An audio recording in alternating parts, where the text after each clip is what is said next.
Today I'm going to be showing off this thing, the KV6. This is a tank I made in Minecraft using the create mod, the Trackwork mod, create tank defenses, then create big cannons. There are some other mods which are linked in the description, and I use it to make this. So, what is the KV6? Well, the KV6 was an experimental Soviet tank which was designed in World War II.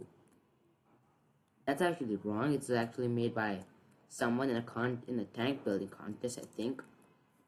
But it was never tested. It was never made in the Soviet Union. It's a fantasy tank, but I've made it in Minecraft. So as you can see, my hotbar, I have 5 remotes, the link controllers. So this is how they work. This is the body. This is the front gun. This is the middle gun, and the anti-aircraft. It's half. This is for the full anti-aircraft gun, and this is the back gun. So for the body, you can go back, you can go front, and you can turn sideways. This is a land battleship. So I'll show you. This is the front gun, and can turn completely 160 degrees. And the fire, I'm gonna fire on that village. The fire, just press space. As you can see, I fired the shot, but that one went wide. So how do you know where we're shooting? Well, this is where you need other players, or you could just do this yourself.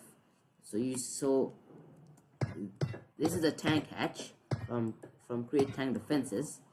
This is a ladder, and this is a seat. You get the seat. Don't mind the mechanical arm; it'll do its thing just fine. So now you press F5, and now you're in the perspective of the tank.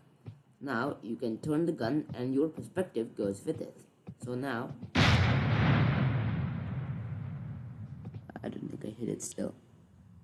Okay, 3, 2. Yeah, now I hit it. You can see there a big hole. It's a big hole in the house. So once this fires, you can see down here, the mechanical arm, it automatically reloads the cannon. So you can just fire again. This guy's house is getting destroyed. Now let me show you the middle cannon. So the hatch is on top of here. You have to use a water bucket to get up. I didn't add ladder, so it would be hard for the enemy to get up. It also says KV6 just over here. So once you go down the hatch, now there are actually 2 seats here. Now you need a lot of people if you want to fully use this tank. One in the front gun, 2 people here, 1 people back there, and I guess, yeah, and there's also a driver whose seat I'm going to show you later. And there should also be someone as a repairman, the wrench or something. So to go down there, you can just go down here, and then you close. Just remember to close the hatch. So you get in just like usual. It's a bit kind of harder to see because of the top anti-aircraft gun. So the middle, the button, but basically you can fire. There's a lot of ammo in this thing, so you can take some time. So that went wide. I'm using armor piercing. I don't think that hit. Okay, never mind. The turret can traverse pretty fast. This one can go 160 degrees too, and it's fine if this thing moves the entire 160 degrees, because it's not gonna hit anything. Just don't look down with it. So yeah,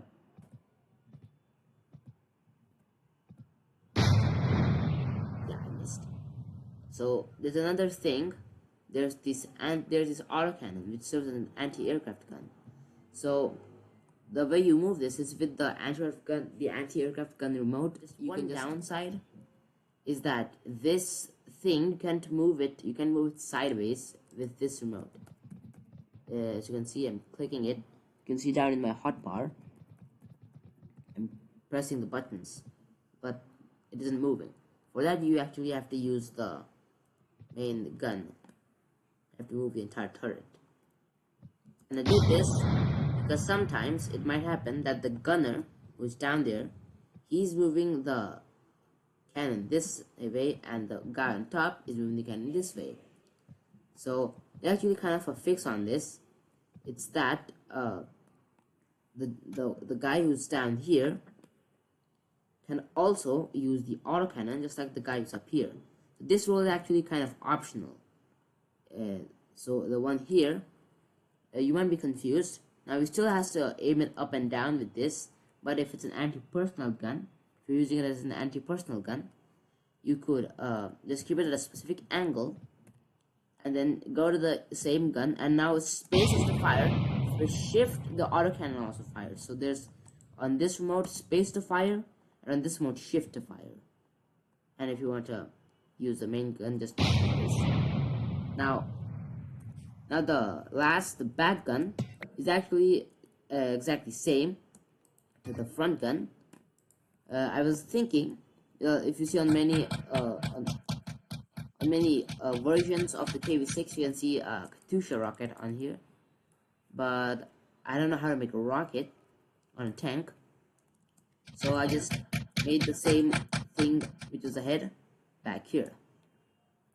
So I've also added a couple of sandbags for an extra layer of protection. This whole thing's made out of steel, Soviet steel, and it's pretty long actually. It's extremely long. It's land battle. There's some giant fuel tanks over here. Okay, excess fuel tanks, external fuel tanks. I don't know if they work. So this is the trap door. It's an iron trap door, but it's framed.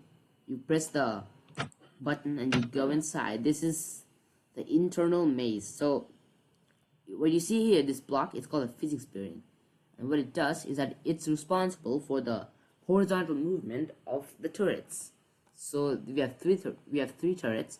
So there's one here, there's one in front, there's one in back over there, and these are all the controls. Now this thing is totally doable in survival. Just one thing is that I've used so many energy transmitters. I've used them because I didn't want to place too many shafts, because I wanted to save up space to add a few more layers of armor. So it's better armored, but it's kind of hard to walk around. But there is a path clear from the front to the back. So in the front here, this is where the driver sits. The driver sits here, peers through that. Oh, broke the glass. He peers through here, and he takes a remote and he drives. As you can see through the glass, it's visible that we're driving. Now sometimes it may not be visible that he's driving. So there's a spyglass here. I should turn to survival mode for this. You break the spyglass. Go over here and scroll. The drive. So how do you actually drive while you're holding the spyglass? We'll just put the spyglass in your offhand, hold this, and then. So as you can see down in the hotbar, my mode is activated, and I'm also zoomed in with the spyglass. So this is the driver's cabin. So back here is actually the engine and stuff. So in the engine here, there's the engine back, that's why it's noisy. So this is the entire length of it. It's an extremely gigantic tank. It's gargantuan. So just look through here and drive.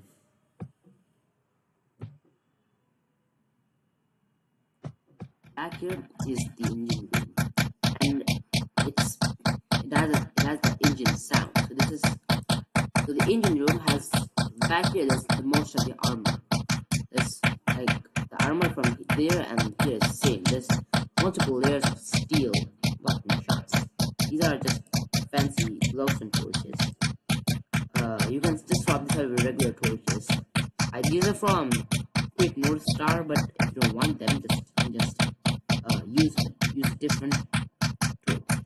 So now you may wonder, why are these barrels here?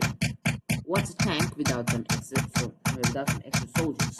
No, what's a battleship, a land battleship without some extra soldiers? This is the armament for the extra soldiers. These so many guns and ammo. So this is the AKM, and this is its ammo over here. This is its ammo box. So I added a scope, a stock, and I think I have a. If you press H to inspect, you might see that there's a bayonet on the end. So to reload, actually we've already loaded. We have 40 ammo. We have 40 ammo and we have 60 excess. So I'm just gonna take this, and I'm also gonna take another gun. This one is a Glock. It's a secondary. So always take your secondaries. Now if you go up here, you can see. Let's go. Now if you want to go up, just hold just hold D, right click, and then you automatically go up. So that was basically it. That was basically it for the tour. Now, subscribe.